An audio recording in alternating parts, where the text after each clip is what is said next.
CBI முன்னாள் மாநில செயலாளராக இருந்த கானம் ராஜேந்திரனின் முதலாம் ஆண்டு நினைவு தினம் இடுக்கி மாவட்ட அளவில் மூணாறில் அனுசரிக்கப்பட்டது. மூணார் சிபிஐ அலுவலகத்தில் நடைபெற்ற கூட்டத்தை சிபிஐ மாநில எக்ஸிகியூட்டிவ் உறுப்பினர் கே அஷ்ரப் துவக்கி வைத்தார்.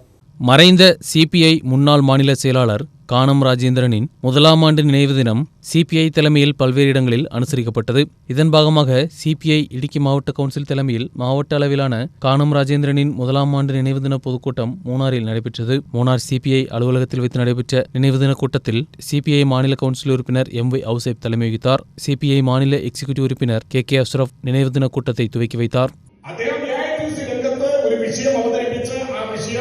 കൃത്യസമയത്ത് തന്നെ ആ പ്രവർത്തനം ആരംഭിച്ച് കൃത്യസമയത്ത് ആ പ്രവർത്തനം അവസാനിപ്പിച്ച് ആ വിഷയം സാധ്യമാക്കിയെടുക്കാൻ അദ്ദേഹത്തോടുള്ള വൈഭവം. கூட்டத்தில் சிபிஐ மாநில கவுன்சில் உறுப்பினர் கே சிவராமன், சிபிஐ மாவட்ட செயலாளர் கே சலீம்குமார், மாவட்ட துணை செயலாளர்களான பி பழனிவேல், பிரின்ஸ் மேத்யூ, ஏஐடியூசி மாவட்ட செயலாளர் ஜி.என். குருநாதன், சிபிஐ மண்டலம் செயலாளர் அட்வொகேட் சந்திரபால் மற்றும் தலைவர்களான P Kamaraj, S M. Kumar, K M. Shaji, C U. Joy போன்றவர்கள் பங்கெடுத்தனர். கூட்டத்தில் ஏராளமான பொதுமக்களும் பங்கெடுத்தனர். News bureau, Munnar.